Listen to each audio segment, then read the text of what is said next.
With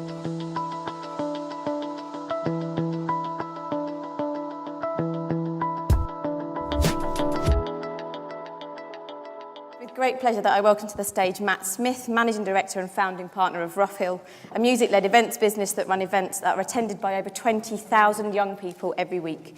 He has over 10 years' experience in youth marketing and is incredibly familiar with our core audience. So please put your hands together and welcome Matt.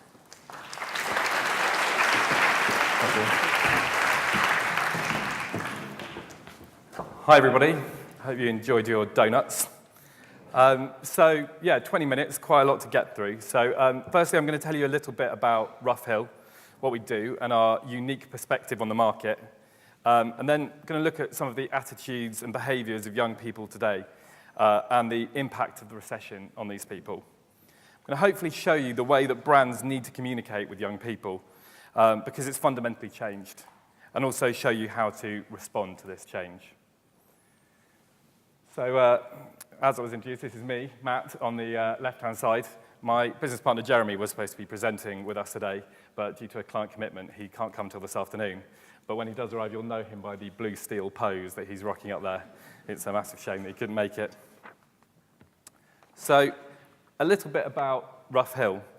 So I started Rough Hill when I was a student in Manchester and developed it as a business running youth music events for 18 to 24-year-olds. So by youth music events, I mean club nights, graduation balls, student holidays, that sort of thing. Nowadays in the region of 1 million admissions every year nationwide. We then set up Under the Radar, which stands for UTR, which stands for Under the Radar, which is an entertainment brand for 16 to 18-year-olds. So doing very much the same thing as Rough Hill, music events, but in a much more controlled, alcohol-free environment. That gave us 10 years of experience of communicating with the youth market and creating experiences. So we've got a really unique perspective, and that's what informs a lot of the work we do now. So lots of other people we've helped other people to leverage this experience. A few people up there. We're doing some interesting work for Coca-Cola at the moment. Oasis are launching a new drink this summer, and we're helping them with that. And also, down the bottom, you'll see Be Inspired, who we're doing a massive flagship event, a big youth summit this summer as well. And we'll be doing a unique experiment, leveraging all of the young people who attend, leveraging their social media. So in March 2012, we did a deal with Chime Communications PLC. I don't know how many people have heard of them, but they bought a majority stake in the business. And with them, we're continuing the existing events business, but we've joined the VCCP partnership. So I don't know how many people have heard of VCCP, but they're a massive creative advertising agency. Some of their more famous accounts include O2, who they helped launch, Compare the Market, a lot of people will be familiar with the Meerkat, and Coors Light, and we'll look at a few of those campaigns today. With them, we've started a new agency business, which combines our youth insights with VCCP's market-leading agency expertise. And that's also called Rough Hill. So we've created our own methodology, and we think it's absolutely critical for a brand to understand the role it plays, wants to play in a young person's life, especially in this economic climate. And the relevance of this will become more apparent later on. But we use this to hugely inform the strategy and creative we produce. As you can see, it's an incredibly complex methodology, years in the making. But it's basically, we think that all brands fit or can fit into one of these 4 sectors. So I'll take you through them a little bit. But we like to think, what is your personality as a brand, and how do you behave? So escapists. In short, escapists are in search of short-term hedonism. So they're all about the here and now. They're looking to provide an experience that takes you out of your life, even if that's just momentarily. So an example of this, I'm going to try and think of brands that haven't been mentioned so far, but I'm sure I'll touch on some that have. Sony PlayStation, their PS Vita campaign about how the world is in play, and it depicted the world as a playground. So it's about that momentary escape from your life that can be provided by a brand. Then we have explorers. They're on a journey of discovery. Explorers travel to new places, driven by a deep interest or passion. So those deep-seated passions and interests could be anything: sport, music, entertainment, but the brand takes you there. So I'm going to use the old example, Red Bull, because they're so good at it. They're all about fulfilling your passions. They're a belief-based brand. They're about living energy and adrenaline, an extreme outdoor lifestyle. And so whether you've got an interest in music, they can respond to that with their academy. They've got Flugtag, their sponsorship of the F1. They've got hundreds of different ways that they can have a conversation with their consumers. The next one is empathizers, who understand and do their bit to help. Particularly key when looking at the youth market, thinking about how they feel, not assuming anything, not falling victim to the stereotype. So taking the time to understand and then act with compassion. So they understand that young people are having a tough time at the moment. Being young today, it's not necessarily easy, and they want to provide a helping hand. So that can take a number of different forms, but could be as simple as a voucher or a discount. So an example of someone that's done that is NatWest or any of the other banks that have offered student rail cards. They understand that it's expensive going to and from university, and they've made an effort to help young people to lighten that load. So it's not to say that all banks are good empathizers. They obviously prove in other areas that they're not. But this is one way, if you decide that your brand sits in that segment, you can create a program that helps facilitate that. And the final one is enablers, who nurture and provide opportunities. They understand the challenges that young people face, and they help them to overcome barriers. So they're unlocking opportunities. So I've got two examples for this one.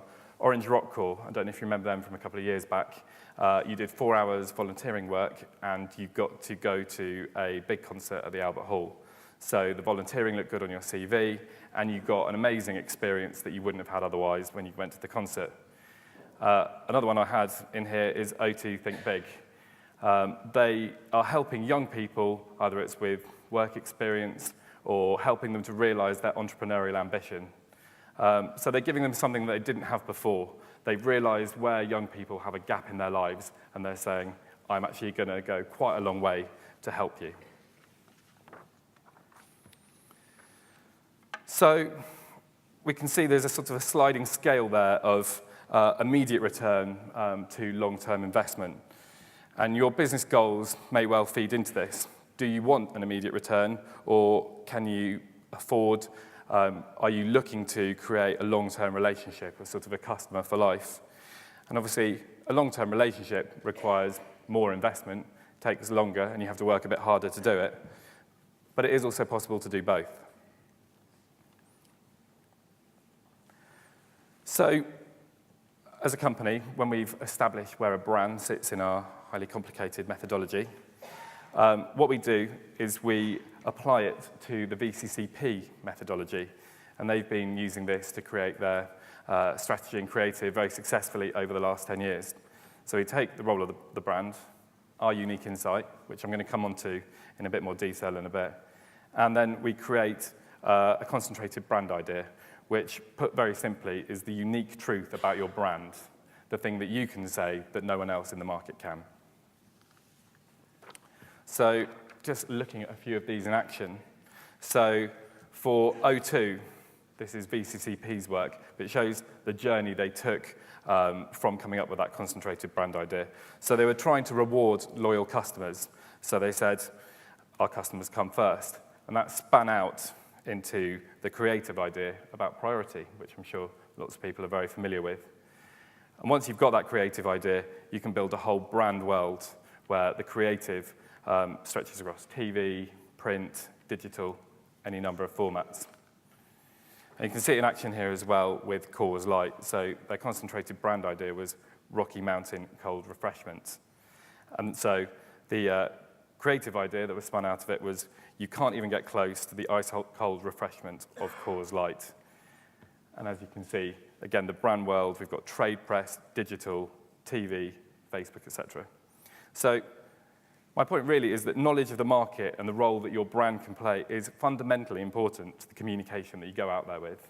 If you don't understand your brand, if you don't understand your market, and you haven't taken the time to listen and engage, then you're not going to have the right creative and you're not going to have the right strategy.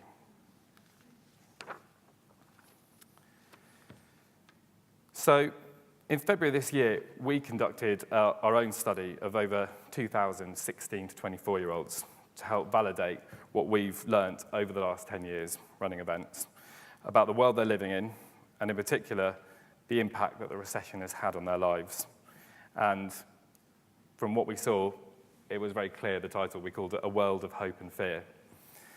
It was no surprise that young people have come of age in the midst of a long and deep recession, and this is fundamentally shaping their attitudes and behaviours. So, opportunities and barriers. Opportunities that they're currently experiencing, technology, social media. 10 years ago, when we started out running events, social media played absolutely no role in the work we did. But now, it's absolutely fundamental. It's key to everything we do. Young people have got limitless information at their fingertips.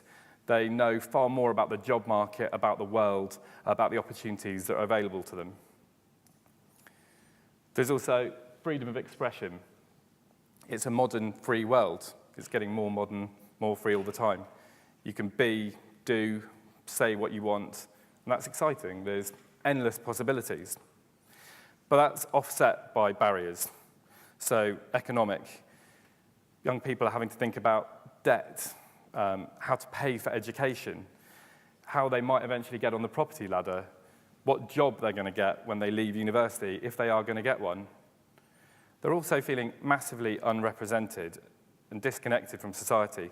They've had a huge amount of loss in institutions, and they feel completely unrepresented by those that are meant to be looking out for their interests. So there's a real dichotomy there, and it's making things very difficult. Young people don't fit the stereotype that's currently being propagated across the media. Certain newspapers, the Daily Mail, other people like that, they put out sensational stories where they like to paint an image of the youth market where we're all going down a slippery slope and the future of the country is absolutely dire. But actually, young people don't fit the stereotype that's being painted. They're not sitting around waiting for their lives to be handed to them on a plate. 54% agree that it's ultimately down to you whether you succeed in life. They're increasingly mature. Since 1998, the number of young people taking drugs has reduced by 50%. Teenage pregnancies are down 25%. And only 12% of the people we spoke to said they drink to get drunk. So, amazing evidence of maturity that isn't being represented in the press. They're also really accepting. 64% say they are accepting of minority groups. So that means race, sexuality, class, you name it. They're becoming increasingly marginal issues like never before.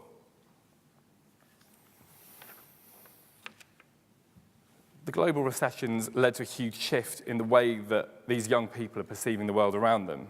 They're really worried about their finances, and we'll come on to all of these in a tiny bit more detail. They're all thinking a huge amount about their future, and there's the massive lack of trust in institutions that I mentioned. The idea that people are young and carefree, and bear in mind that this research was taken from 16 to 24, so it's not even people at a university. This is starting with people that are far younger. They're not having the time of their lives. Childhood is finishing earlier, and adulthood seems to be starting earlier. So, just a little bit look at the financial information that we came up with. 81% say that the main barriers to them achieving their goals are lack of wealth or the economic climate. That's a staggering amount. 81% of people know what they want to do, but feel that the economy is standing in their way. And more often than not, it's around education or the costs associated with it. They know what they want to do and they know what they want to be, but realistically, they can't afford to get there. 91% are worrying about money. That's pretty much all of them. And again, bear in mind that we're starting at 16. I'm I didn't worry about money when I was 16 years old, but like I said, people are having to confront these issues much earlier on in their lives now as a result of the recession. 47% are trying to save money for the future, but you have to take that in the context of 72% only have up to £75 of disposable income a week. So how do you save money if you've only got £75 a week, or a maximum of £75 a week in a lot of their cases? Do you spend or do you save?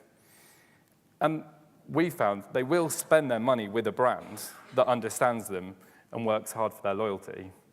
But as other people have touched on today, that loyalty has got to be earned, and the brands have got to go the extra mile to engage and win that pound.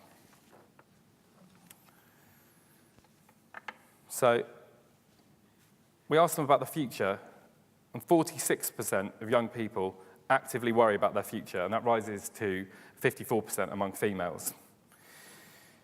Like I said, if you believe the media stereotype, you'd think that all young people want to be Richard Branson, they want to travel the world, get rich quick on a reality TV show. But that's really not the case. Looking at these, the top aspirations were 42% want to own a house, people want to be in a long-term relationship, they want to be highly educated. Not that many people wanted to own a business, not that many people particularly want to live abroad. And when we asked people, if you could go on a reality TV show and be guaranteed to earn loads of money, would you do it? Only 2% of people said yes. So young people are showing surprisingly conservative aspirations. It's quite in keeping with the traditional recessionary consumer behaviour of older age groups. So trust. Young people have become disengaged and are generally distrustful of institutional authority. Only 30% are proud of Britain. Over 25% felt that formal education had not prepared them for the real world. They felt that the education had failed them and they were lacking vital skills with which to go out and get jobs and go out into the marketplace. Only 10% agree that they trust politicians, institutions, and those in power to represent their interests, staggeringly low. And there's a real void there. Institutions like religion, media, financial institutions used to occupy that void and be really trusted. But now they're not. And I think there's a massive opportunity for brands to step into this space and play a meaningful role in the lives of young people. Last year in London, we saw sport step into that void with the Olympics in London 2012. So who better to talk about this than Lord Coe? We went and spoke to him a couple of weeks ago about his opinions.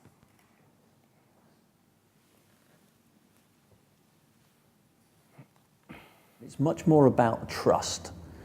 And I think that we probably overlook that alongside the financial collapse in 2007, 2008, for young people, there was a massive collapse in confidence around many of the institutions that people of my generation have tended to take for granted. If you look across the landscape and you speak to young people, they really don't trust politicians. They're not desperately interested in the church.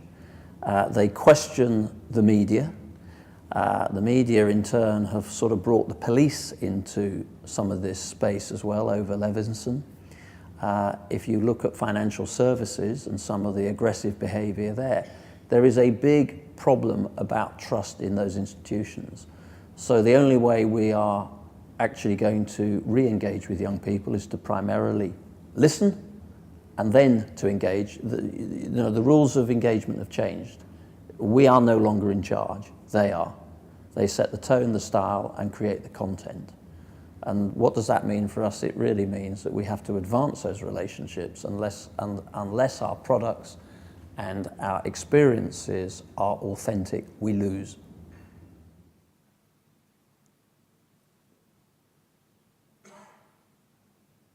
Brands can certainly regain that trust, but this will be a values-driven process, and any brand that wants to get into the space of young people, I think is going to have to understand that in order to engage, they're first of all going to have to listen. It's a two-way process, and we are no longer in charge.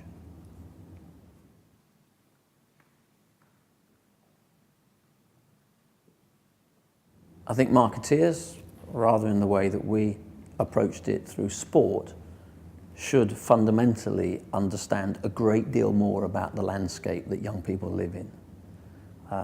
You know, the way they question sometimes our judgments, impugn on occasions our motives, and in large part want to rearrange our priorities. And I think that anybody that is going to communicate successfully or engage with young people, they have to spend a good deal of time understanding what that landscape looks like for young people.